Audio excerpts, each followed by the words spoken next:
Boa noite, pessoal. Hoje é dia 12 de novembro de 2024.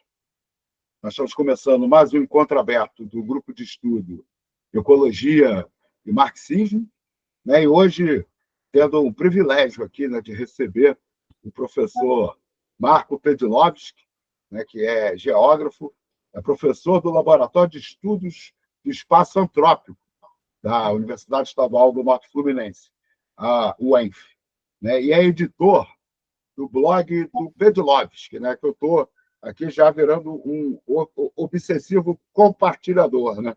Tudo que ele bota no Instagram, que hoje em dia eu só estou no Instagram, tudo que o Marco coloca no Instagram, eu sempre faço questão de compartilhar, e o blog já tem um tempinho, né, Marco? Marco, boa noite, obrigado por você estar aqui com a gente, viu? Vou te passar a palavra logo, né, para a gente aproveitar o máximo possível o seu tempo e te agradecer mais uma vez por ter aceito o nosso convite. Não, primeiro eu queria agradecer o convite do Renato. A gente não se conhece, mas eu acompanhei com muita atenção o tempo que ele esteve vereador na Câmara Municipal do Rio de Janeiro. Posições sempre contundentes e corajosas.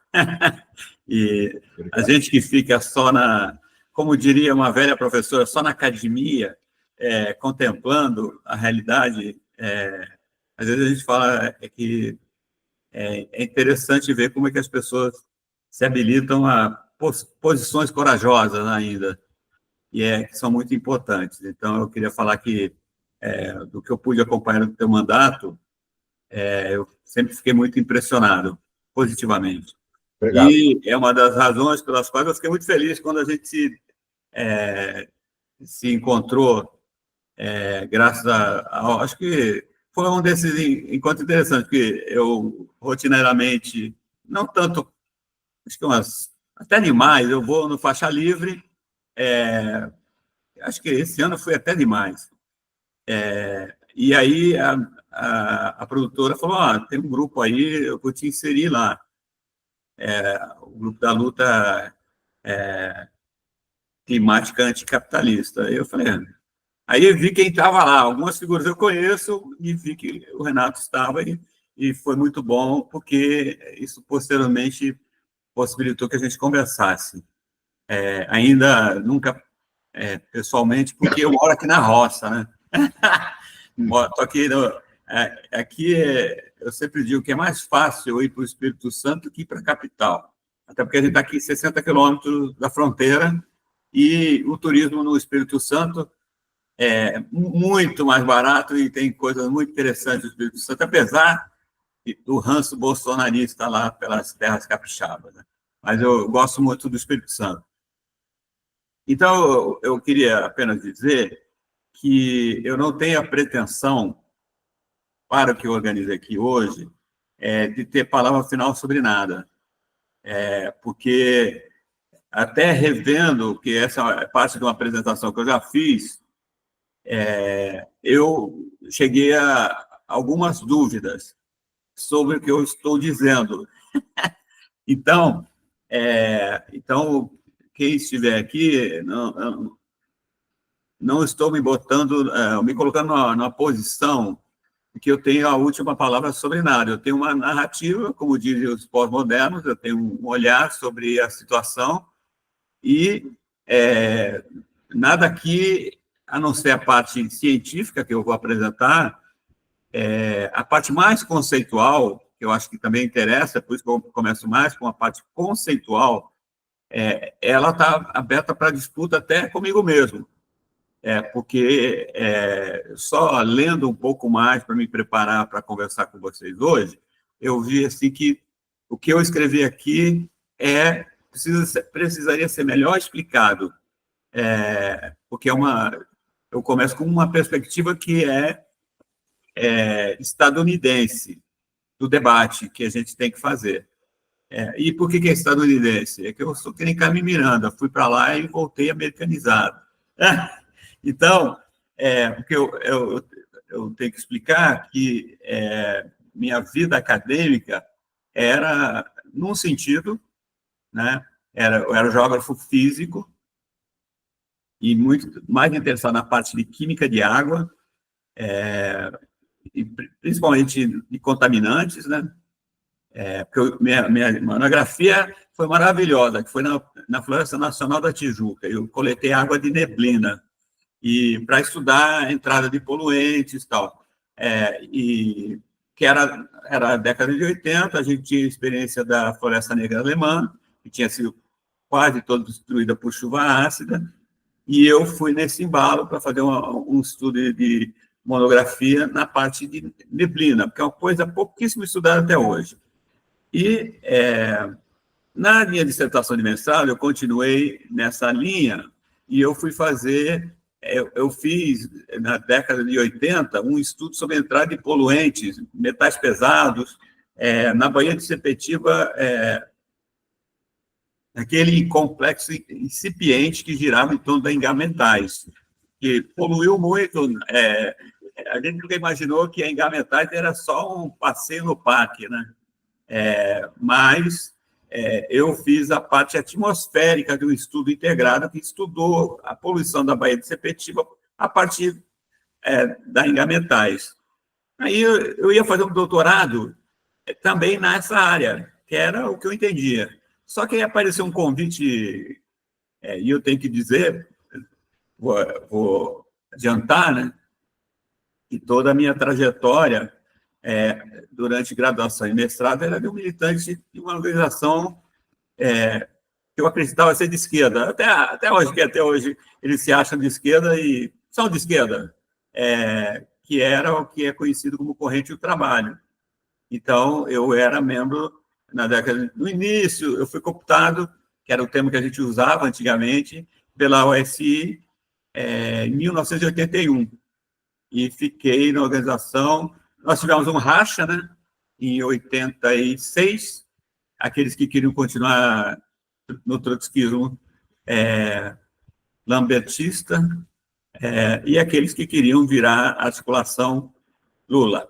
Eu era, que se chamava mesmo dentro da organização, eu era a esquerda. Se tinha uma esquerda na Libelu, eu era a esquerda da Libelu. Aí chegou o momento, né, que houve a queda do Muro de Berlim, né, e a gente tem acho que até hoje a gente tem, a Muro de Berlim não, o fim da União Soviética que passou o rodo em todas as crenças de como se deu aquela passagem, né, que os trotskistas achavam, todos os ramos do trotskismo achavam que depois que a burocracia caísse, viria a revolução dentro da revolução. E o que teve foi uma contra-revolução. Aliás, se tivesse lido melhor o Trotsky, não teriam sido tão esperançosos, né? Porque quando a gente lê Revolução Permanente, o Trotsky meio que antecipa a restauração do capitalismo se não tivesse sido mudado o percurso da burocracia. Diante daquela situação, eu terminei o mestrado, terminei o doutorado e apareceu uma chance muito louca, que foi trabalhar no Laboratório Nacional de Oak Ridge, um dos 3 ou 4 laboratórios onde os americanos desenvolveram a bomba atômica.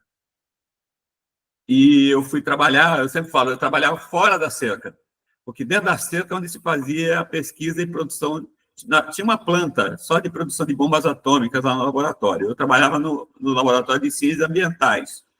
E aí, isso me tirou um pouco de percurso, que eu fui para a Amazônia.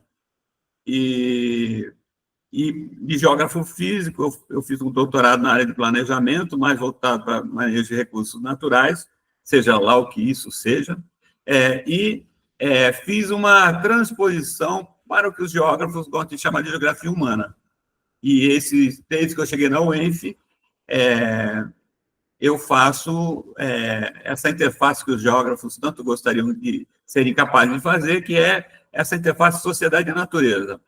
Até hoje, pela formação geográfica, o cara é uma coisa, o cara é outra. Eu sempre digo que eu não sei se eu sou bom em qualquer coisa, mas eu faço os dois lados.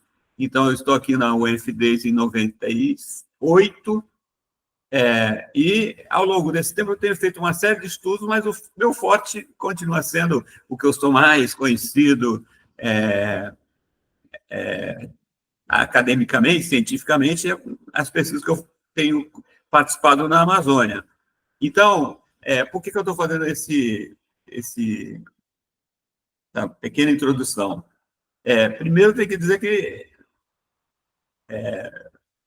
eu gosto de dizer que eu não falo todo dia, mas eu continuo sendo uma pessoa comunista. E eu até acho que depois que eu terminar meu papel de professor, eu espero poder servir melhor a causa do que eu servir como professor. Ser professor, a gente tem um papel a cumprir, eu tenho tentado cumprir com dignidade, mas a vida não acaba quando você se aposenta. Eu preciso sair com alguma sanidade, porque eu tenho planos. Então, e eu quero dizer para vocês que essa apresentação aqui, ela reflete um esforço conceitual, porque eu acho que a gente precisa, às vezes, ir para a base conceitual. E nós tivemos uma confusão conceitual, vocês estão vendo aí, entre... isso vem da formação teórica dos Estados Unidos, eu vou explicar depois, logo em seguida, de onde vem, que na Europa, principalmente com o modernismo, você tem várias nuances, né? A francesa e a inglesa, para tudo, ok? E até a interpretação dessa relação dos humanos com a natureza. Os alemães, por não serem um Estado unificado, vão demorar a ter... Óbvio que quando os alemães chegam, eles chegam arrebentando, né? Mas se a gente voltar para o século XVI, você não vai ter pensamento alemão, porque não tinha Alemanha. A Alemanha é uma experiência de século XIX. Então, o que eu vejo é que, para a gente entender um pouco essas clivagens, a gente teria que voltar o pensamento liberal clássico, que vai pensar o contrato social, que vai pensar Estado, sociedade civil, eles também vão pensar o que vai ser a questão dessa separação, que o capitalismo opera de forma tão profunda, que é essa retirada do humano, da espécie humana, do meio ambiente, da natureza, ou do selvagem, seja o que for. É interessante, porque até o feudalismo, nós tínhamos era uma sociedade estamental, com todos os problemas que tinha, mas era uma sociedade, pela base agrária, que tinha, inclusive, era uma sociedade que ela alterava o ambiente, ou se servia da natureza, mas não no grau, na velocidade e na intensidade que depois o capitalismo vai operar desde a sua base mercantil, ok? Então, é preciso dizer que eu não vou entrar, inclusive eu não vou entrar nessas nomenclaturas, que a gente está no capitalistoceno, ou está no antropoceno. Eu acho que essas discussões são todas, tanto quanto inúteis, porque a questão toda, a questão de fundo que a gente está enfrentando é como é que o capitalismo chega a um ponto que chegou e ele faz, em várias dimensões, um ataque total à base natural. E aí, mas só para falar que é interessante, nós que somos filhos desse pensamento ambiental, isso aqui é interessante, quando a gente fala em pensamento ambiental, você vai já assumir que você está tendo a posição da gênese dos Estados Unidos, porque a questão do que é o selvagem, o wilderness, quem formula, eu vou falar depois quem formula, que existe uma natureza lá fora, que ela é hostil, né, inabitável para os seres humanos. Essa noção do wilderness, ela é uma criação americana, a forma de pensar isso, porque quando a gente vê a formulação de natureza, o que é natureza? Que ela é diferente do selvagem ou da intocada, que a natureza já está assumindo que existe uma relação, né, do meio natural com a sociedade humana, ok? Então, e quando a gente chega em ambiente, é importante dizer, aqui, essa definição que eu apresento, ela não deixa isso tão claro, vai ficar claro um pouquinho depois, que o ambiente, quando se define ambiente, o homem, o natural e o construído, ok? Então, mas por que existe essa evolução conceitual? Porque não são a mesma coisa, ainda que se possa discutir que a natureza contém o selvagem, ou existe eu estava vendo uma edição, aqui no grupo deve ter gente do Latour, tem 2 livros que o Latour vai falar dessa criação conceitual. Mas o fato é que, especialmente pela dependência teórica que a academia, que a Universidade Brasileira tem dos americanos, especialmente após a reforma de 68, aqui no Brasil se pensa a questão, o termo ambiente, já foi meio ambiente, mas não se pensa a gênese disso. Quando começou? Isso que ambiente se fala a partir basicamente do século XX. Natureza aparece, vamos falar, 19, o selvagem, 18, 19. Quando é que começa a se pensar esse nível de separação? Que isso é importante. Por que se pensa assim? Porque o capitalismo vai avançando e ele precisa diagnosticar e separar essa relação. Porque, daqui a pouco eu vou mostrar uma transparência que me parece muito interessante, apesar de ser feita para o Banco Mundial, em que fica clara essa dimensão. O que a gente quer do meio natural, da nossa base natural, enquanto sistema capitalista, enquanto sociedade capitalista? Quer expropriar.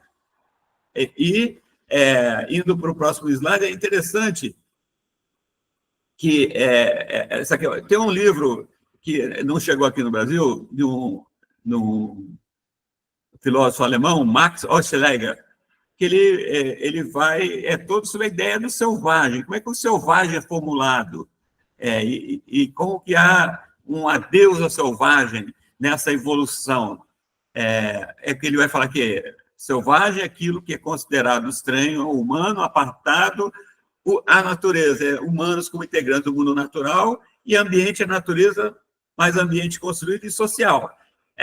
Notem que aí a gente já está fazendo uma categorização, mas se a gente não tomar cuidado, a gente acaba aí naturalizando esses conceitos sem refletir a gênese.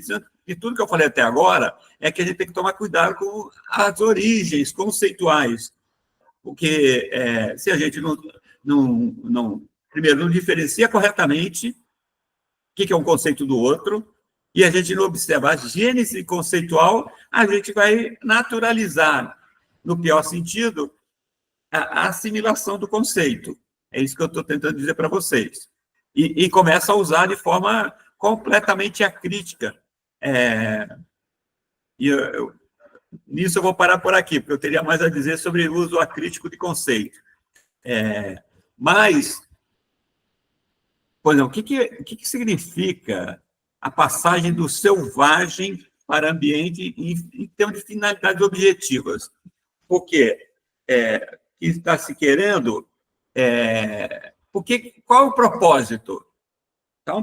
Existe um propósito de você parar de pensar no selvagem como algo que está lá fora, que você não ocupa, para ter um ambiente que você junta social, construído, natural.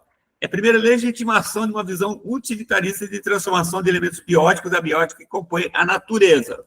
Ok? Então, quando você passa do selvagem para o ambiente, você legitima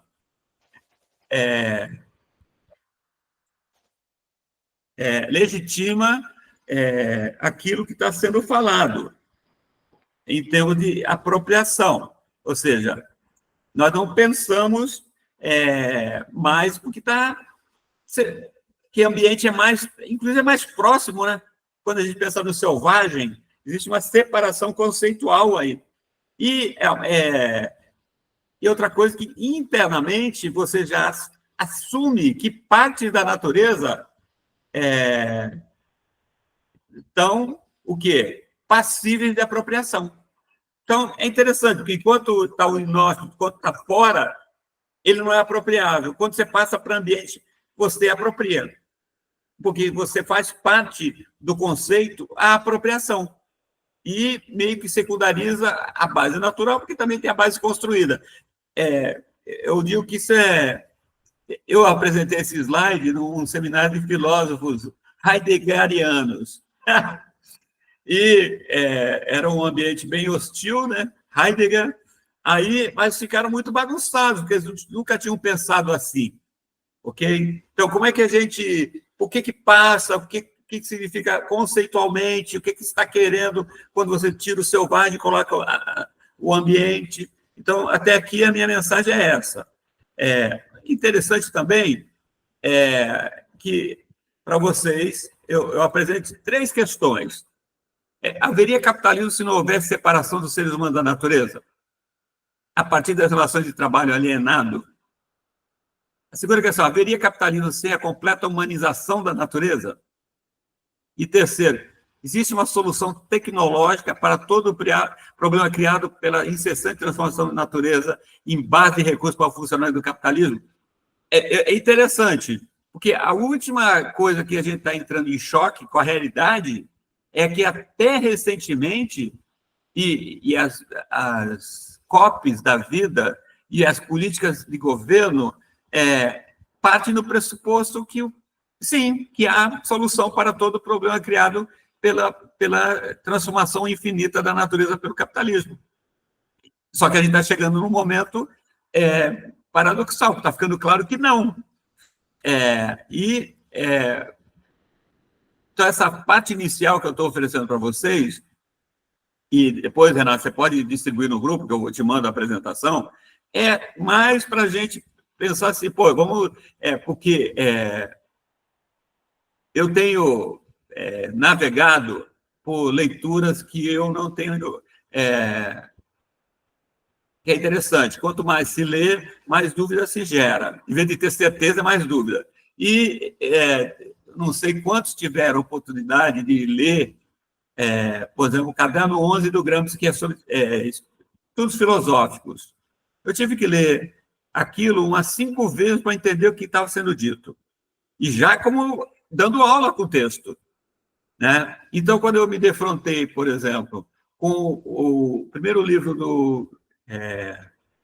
do Saito, que é a questão da natureza em Marx,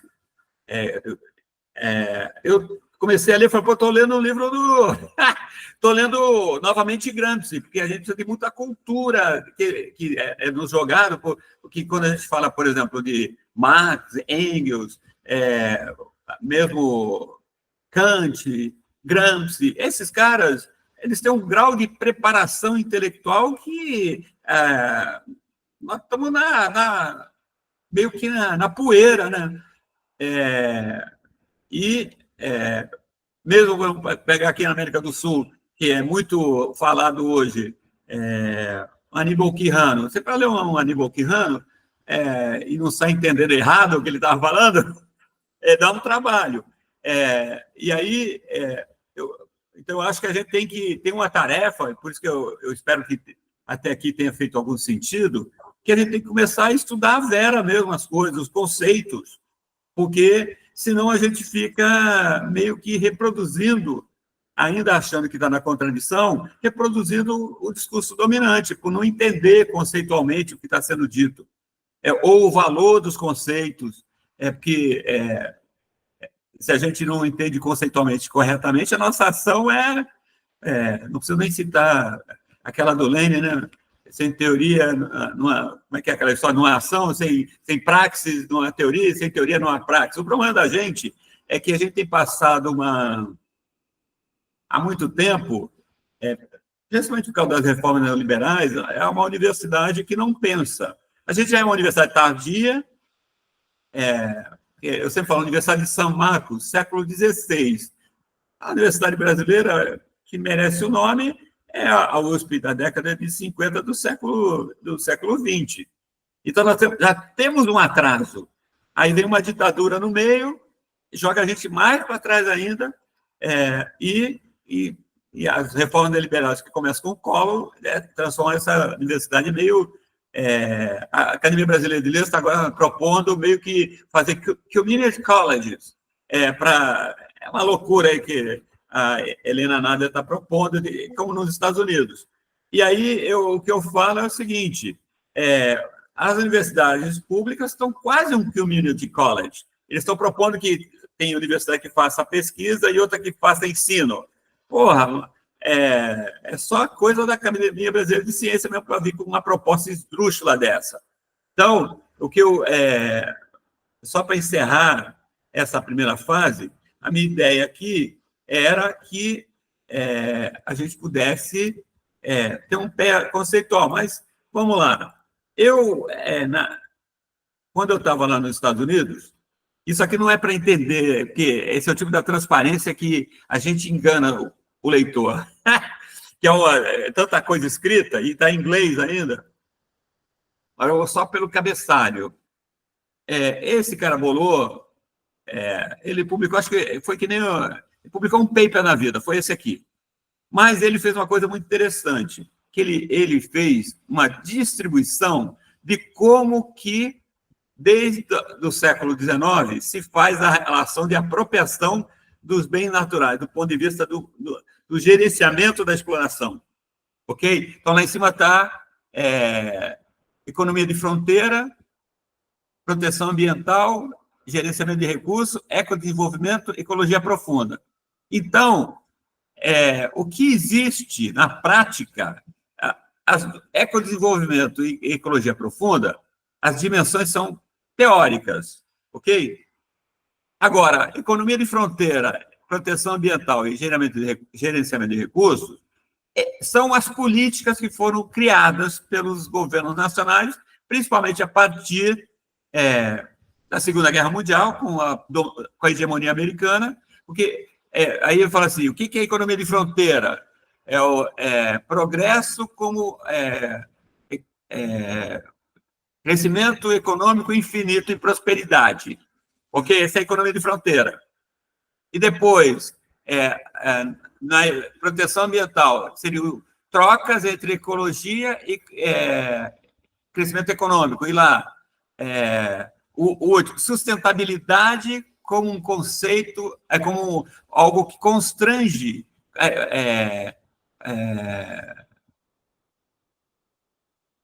crescimento verde. Então, o que eu acho interessante é que, vamos falar, o Brasil é o quê? Nessas três dimensões. O Brasil tem um discurso de sustentabilidade, e quando na melhor época, ele vive o que é proteção ambiental? Esse simulacro do Zé Arrimas, por exemplo, mitigação, o poluidor paga, ok? E aí, mas na verdade, o que nós temos de prática no Brasil? Economia de fronteira, ok? Mais do que nunca, inclusive. Então, esse slide aqui é interessante, se a gente olhar os detalhes, porque até, por mais que o Colby está falando, até essa coisa de gerenciamento de recursos, sustentabilidade, é fortemente antropocêntrico. Ou seja, estimado nas relações de mercado, na prática. Para você fazer ecodesenvolvimento ou ecologia profunda, você teria que ser ecocêntrico ou biocêntrico. Não tem lugar nenhum do mundo que é assim. Ok? Então, eu só estou falando que é interessante quando a gente olha essa transparência, onde a gente está o Brasil. O Brasil é economia de fronteira. Até porque a gente poderia falar, não, então vou usar os conceitos da teoria da dependência, o capitalismo periférico, tarará. Mas aqui eu prefiro... Nós somos uma economia de fronteira. Tá? Porque aqui, mais do que nunca, se acredita que é possível extrair até não acabar, mesmo acabando. E eu quero chamar a atenção, que não sei quantos já ouviram esse conceito de modernização ecológica, que é uma abordagem que é da década de 80, em que se aposta que o capitalismo e políticas econômicas e tecnologias apropriadas resolvem qualquer problema. Ok? E, mais uma vez, a modernização ecológica é daquelas coisas que ditam as políticas de governo dos estados, ok? Que se tem a crença que se pode corrigir qualquer problema, dado as condições econômicas, políticas e tecnológicas. Essa crença que a tecnologia resolve qualquer coisa. Mas aí você fala, nós sabemos que isso não é possível, não é verdade. Não, mas na prática, é isso que guia a ação dos governos. Então, a gente é guiado por uma... E aí é interessante, porque não sei quantos já tentaram ler a Dialética da Natureza. Eu já tentei frustradamente 2 vezes. Eu chego lá, dou uma olhada, já tentei em inglês, comecei em português, aí porque é um livro chato. Você tem que entender o que o cara está falando. A cultura que o Engels despeja ali, você tem que saber uma porrada de autores para poder começar a navegar pelo texto. Então, eu não vou falar do livro em si. O livro em si pode tentar lá, mas é um livro enrolado. O que me interessa aqui é o que é dito aqui. Não fiquemos demasiado lisonjeados com nossas vitórias humanas sobre a natureza. Esta se vinga de nós por toda vitória desse tipo. Cada vitória até leva, no primeiro momento, as consequências com que contávamos, mas num segundo e num terceiro momento tem efeitos bem diferentes e imprevistos que, com demasiada frequência, anulam as primeiras consequências. O que o Engels está falando aqui? Porra, está mexendo com a natureza? Tem consequência. Não tem controle sobre... porque daí ele está falando do ponto de vista de uma erudição, né, das relações dos sistemas naturais da Terra. Né? Então, aí, eu sempre digo, que nem, não sei quantos já tentaram ler Introdução à Crítica da Economia Política. É um livro também, dificílimo, mas eu sempre digo para os meus alunos, parem no prefácio. Que lá no prefácio tem a síntese. Quando o Marx fala, para com essa história de me chamar... Ele não fala assim, mas eu estou mimetizando, né? Não me chama de economicista, porque eu sei o que define as relações numa sociedade, é cultura, é religião, é economia, é política. Ok? O Marx fala isso numa frase lá. Aí vai tentar ler o resto do livro. Complicado pra cacete. Mas a mensagem está dada. O Engels fala isso há muito tempo atrás. Por que ninguém levou isso a sério? Porque o capitalismo não quer saber o que Engels e Marx falaram. Né? Aliás, muito militante comunista também não quer saber. Mas, enfim. Aí, é interessante que esse livro do Kohei Saito, que já tem tradução, mas eu peguei a capa em inglês, o Saito fala que o Marx percebeu as implicações ecológicas de sua crítica da economia política e teria buscado ativamente completá-la, procurando interar-se das polêmicas da fronteira da ciência, do solo, da geologia e da mineralogia. Esse esforço não resultou na reflexão autônoma de Marx a respeito das questões ecológicas. Mas, mesmo assim, fica nítido que o legado teórico deixado por Marx é um riquíssimo manancial para a crítica ecológica do capitalismo. E aí o Saito vai citar o conceito de metabolismo social, que quando o Marx fala isso, o homem informa a natureza na mesma medida que é por ela informado. Isso aqui o Saito fala de uma maneira mais elegante. O que eu acho interessante, que daí, vamos falar, existe uma crise climática. Eu tenho esse livro, é um tijolo gigantesco desse historiador inglês. Ele vai falar e aí é muito interessante, que ele é um historiador, mas tem milhares de mapas da antiguidade. Ele vai fazer uma discussão e que várias civilizações foram dizimadas por pequenos ajustes climáticos que ocorreram ao longo da história geológica da Terra.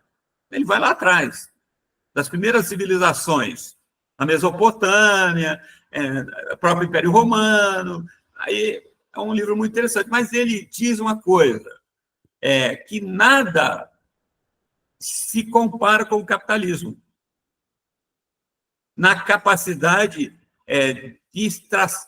a partir da extração de recursos, dos danos ao equilíbrio natural da Terra.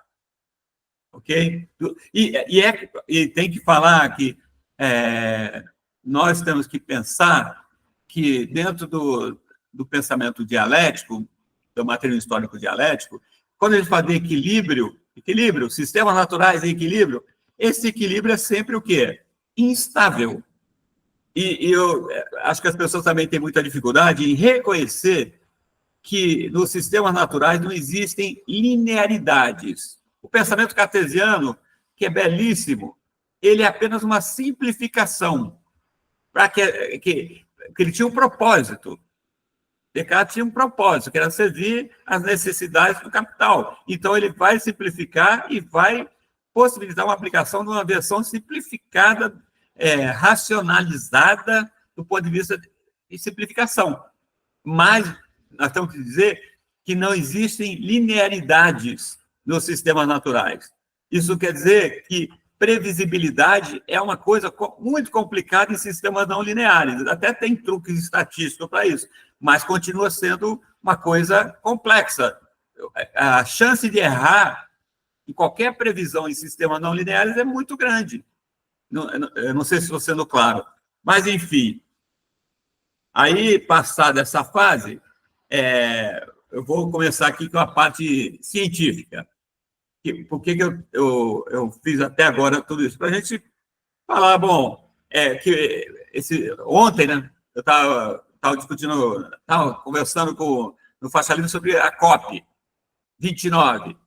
E aí, que é interessante, nós temos coisas que a ciência consegue estabelecer com alguma clareza. Ou seja, por exemplo, nós temos uma situação de emissões de gás carbônico em crescimento exponencial, especialmente a partir da segunda parte do século XX.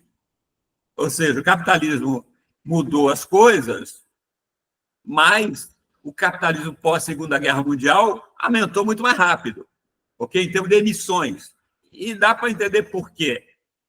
Que entra em uma forma de capitalismo desenvolvida pelos americanos. Maximalista, perdulária, e aí se aceleram os processos. Aí, a próxima slide é interessante, mas eles falam assim, estão vendo? Essa aqui é uma matéria do Guardian, de 2022. Não, início de 2023. 16 de janeiro de 23. E ele fala, avisos de ondas de calor sem precedentes com o retorno do El Niño em 2023. O que aconteceu no passado? Ondas de calor terríveis.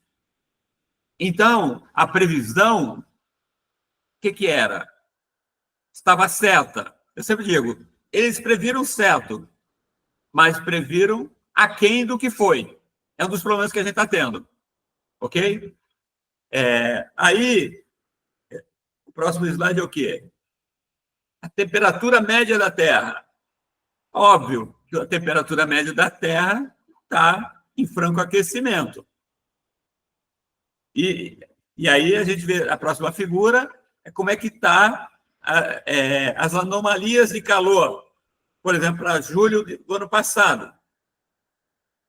Tudo mais quente.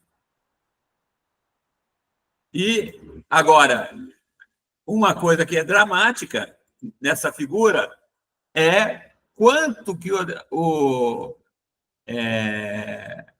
está Está sobrando energia no hemisfério norte. A partir do ano de 2019, está sobrando muita energia, ok? Que não está sendo devolvida, ok? Isso causa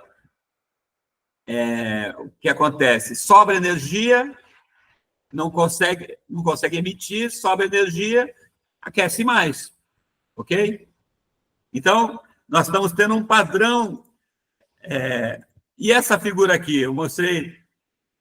Pedro Aranha não tá aqui hoje, né? Quando eu mostrei essa figura na apresentação que ele estava presente, ele ficou louco. Que é uma figura muito doida. Ela combina várias informações. Aumento da temperatura, aumento da concentração de CO2, aumento do pH dos oceanos. Ou seja, você está, na verdade, você está alcalinizando os oceanos. Não, está acidificando, está diminuindo. Está diminuindo. O nível do mar aumentando, o pH do mar diminuindo, acumulação de emissões, concentração na atmosfera. Aqui tem duas informações ruins para nós, em geral. Diminuição do pH dos oceanos, elevação do mar. E isso tem a ver com o aquecimento da atmosfera. Ok? Então, e tem outro detalhe que aqui não está, que é aquecimento das águas oceânicas. Então, porque sempre que se fazia cálculo, o oceano era o que sobrava ou faltava, jogava na conta do oceano. Só que os oceanos estão se mostrando menos capazes de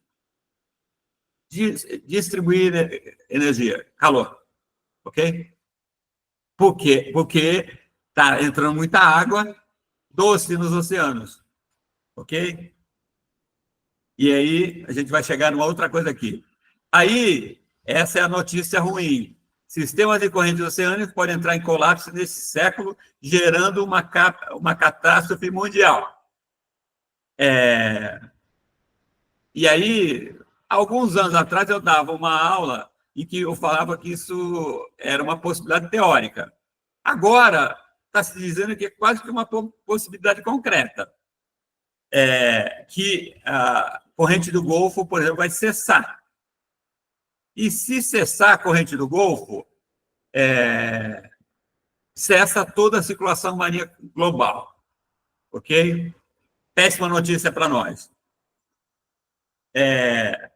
Aí, nós temos, por exemplo, como a ruptura dos padrões climáticos está causando um conjunto de eventos meteorológicos extremos. Então, pessoal, essa é a situação que a gente está se defrontando. Aí vai ter, por exemplo, ano passado, teve a catástrofe do ano passado. Aí, mas como é que é isso aqui? Por que isso está acontecendo? O que está em amarelo é desmatamento. A bacia amazônica está sendo completamente desmatada. E eu tenho uma notícia a mais para vocês daqui a pouco. E aí a gente vê o que acontece entre, por exemplo, aqui na Flora do Bom Futuro, lá em Rondônia, 75, 30 anos depois, olha o que sobrou de floresta. Muito pouco ou quase nada. Aí, para a alegria da noite, é o nosso amigo Ricardo Salles, quando ele brincava de ministro do Meio Ambiente, sobrevoando sorridente todo o estrago que estava sendo feito lá na terra do Munduruku com garimpo ilegal de ouro. Aí, no ano passado, a gente já teve bastante fogo na Amazônia. Chegando esse ano, no governo do presidente Lula, nós voltamos ao nível de focos de incêndio, de queimadas, que volta quase lá em 2003. Na verdade, 2005 é o ano mais próximo de agora, porque mesmo no governo Bolsonaro não se queimou tanto. Mas aí eu explico por quê. porque no último ano do governo Bolsonaro, e o ano passado ainda teve um soluço, se derrubou muita floresta e se degradou muita floresta. E o que vocês estão vendo em vermelho aqui é a fumaça vindo das queimadas das áreas agrícolas e do interior das florestas na Amazônia este ano. E a gente pode ver no próximo slide a quantidade de fumaça que a gente acabou engolindo, aí, por causa dessas queimadas na Amazônia e no Cerrado. Aí, esse foi o ano passado, era lá em Manaus, a situação já foi dramática, mas se a gente pega esse ano, foi pior ainda, ok? Esse ano foi um rescaldo do El Niño do ano passado. Um só El Niño causou 2 secas extremas na Amazônia. O que era para de 100 em 100 anos, passou para 50 em 50, 10 em 10, agora está ano a ano. E aqui é um estudo que eu participei na Science, em que a gente mostra que, além do desmatamento, tem um processo chamado de degradação florestal que está consumindo outros 20% da floresta da Amazônia. Então, não é só 20% afetado pelo desmatamento, tem outros 20% e crescendo mais rápido com degradação. Ok? Então, nós temos, como a Amazônia é meio que o elemento que controla o clima no Brasil, nós temos tido consequências. E essas consequências, o ano passado em Camboriú, e o ano passado, esse ano, na simpática Mussum, lá no Rio Grande do Sul. Mussum, que o ano passado foi a campeã brasileira de desmatamento da Mata Atlântica, esse ano está debaixo d'água. Aí nós temos, essa semana passada, neve na Arábia Saudita, e essa cena aqui vocês devem conhecer, foi as chuvas que caíram as 2 semanas atrás em Valência. E nós tivemos também aqui essa experiência de 2022 em Petrópolis, 2023 em São Sebastião. O que nós estamos tendo em cima disso tudo é que se chegou à conclusão, mais uma vez com cálculos que podem ser para lá ou para cá, que desse ano se chegou à conclusão que terras e árvores não são mais sumidores de carbono. Isso é péssimo para nós. Se os solos e as árvores não estão dando conta de absorver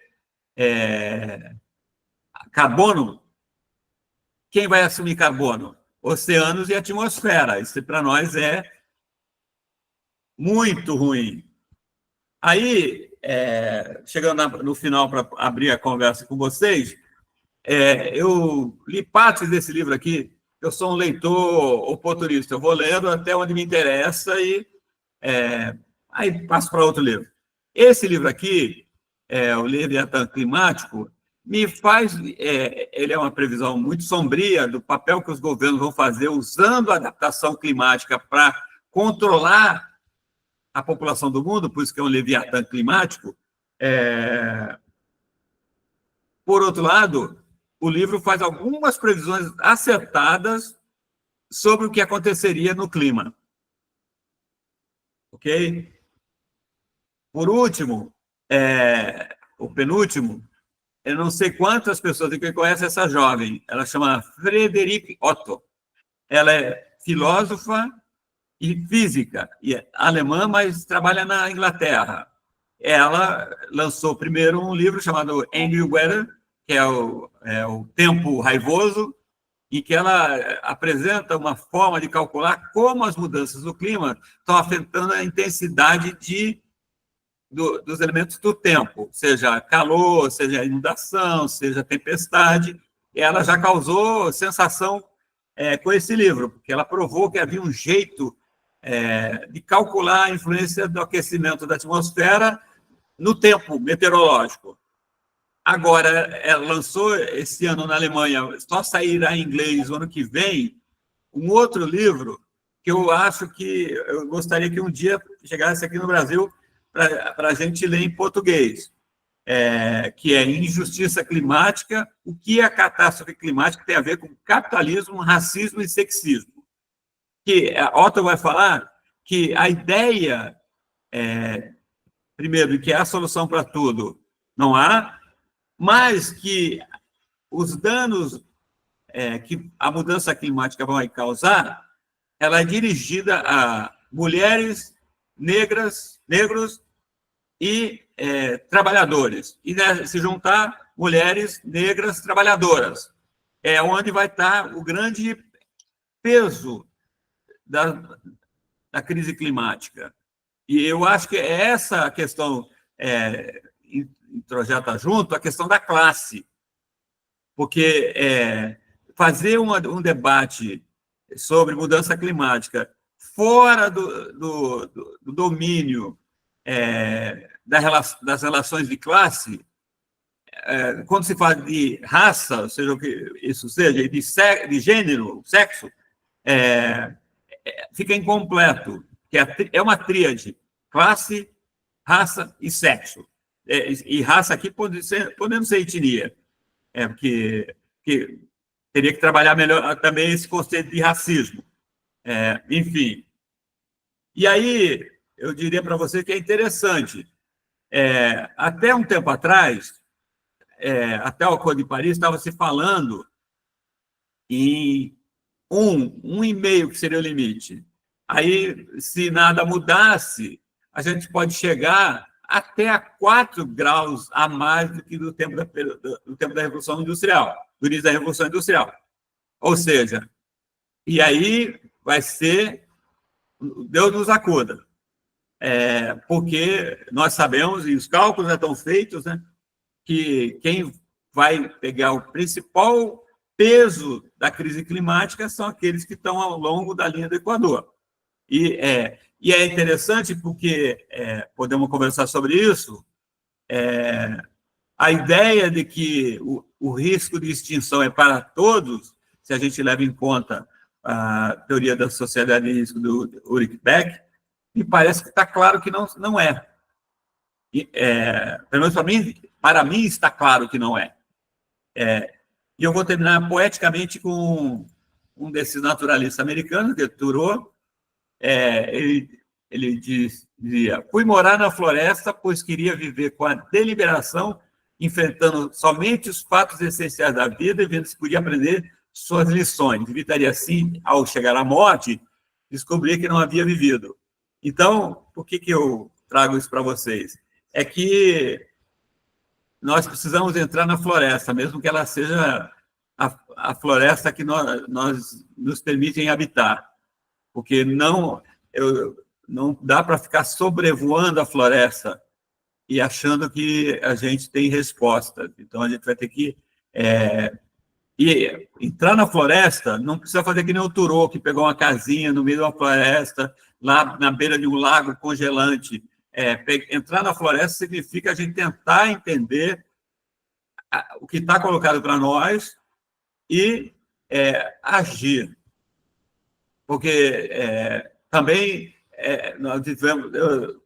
Eu tenho que dizer, vou encerrar aqui, se vive acho que eu falei ontem no programa, aqui no Brasil existe hoje uma grande histeria com a vitória do Donald Trump, como se ele fosse fazer alguma coisa que o Biden já não fez. O que ele vai fazer de pior não é nem para nós, ele vai fazer de pior para os trabalhadores americanos que caíram na conversa dele e votaram nele. Ele já está anunciando. Vai ter uma bomba aqui, vai ter uma tentativa, a promessa de invasão na Venezuela. É óbvio, senão não seria os Estados Unidos. Por outro lado, a realidade americana não será a realidade de 2016, que a crise econômica, que é interessante, é uma crise econômica diferente. Porque se pegarem os critérios que medem crescimento, emprego, essa fajutice toda, o Biden não fez um mau governo. O problema dele é que ele não resolveu o problema da concentração de renda. E aí o Trump tampouco fará. Só que dessa vez, com a minha experiência americana, de 7 anos lá, que a gente também tem uma visão muito maniqueísta, que parece que nos Estados Unidos não tem luta de classe. Tem luta de classe nos Estados Unidos. Os empregados da Amazon que forçaram a sindicalização provaram que tem luta de classe. Os metalúrgicos do setor automobilístico que acabaram de empurrar uma série de ganhos contra as montadoras americanas provaram que tem luta de classe. Agora, que também tem um formidável sistema de repressão lá. Então, parece que as pessoas descontam. Quando eu falo pessoas, estou falando analistas de agremiações de esquerda, não estou nem falando da direita. Que o bolsonarismo, o Bolsonaro e os filhos dele são adeptos do sistema repressivo que existe nos Estados Unidos. Mas eu quero dizer que eu não caio nessa discussão, oh, meu Deus, agora tudo vai piorar. Eu quero dizer que os americanos são os americanos, só que a realidade interna é uma, a realidade geopolítica é outra, a capacidade de resolver tudo com invasões, o Talibã já mostrou o limite disso, e nós aqui temos que parar de ficar, não sei se era Nelson Rodrigues que falava, essa coisa esse viralatismo, nós temos que ter um esforço para nos colocarmos em movimento contra aqueles que querem que não haja movimento. Então, eu não sei se a minha apresentação fez muito sentido, mas eu também quero dizer o seguinte, eu não tenho uma visão apocalíptica. Os sistemas naturais da Terra vão caminhar para um sentido, a gente tem que trabalhar para ter uma reversão das emissões, óbvio, para mim é parte central da luta de classes, essa questão ambiental, eu espero ter demonstrado, não é uma questão, como é que fala, de jardinagem. O Chico mesmo que falava que ecologia sem luta de classe é jardinagem. Não é. Não se trata disso, é uma questão central, até porque, como eu tentei mostrar aqui, quem vai pagar a disposição do capitalismo, das corporações, dos lobistas, em fazer processo de redução de emissões, são os pobres, são os trabalhadores. Então, acho que posso parar por aqui.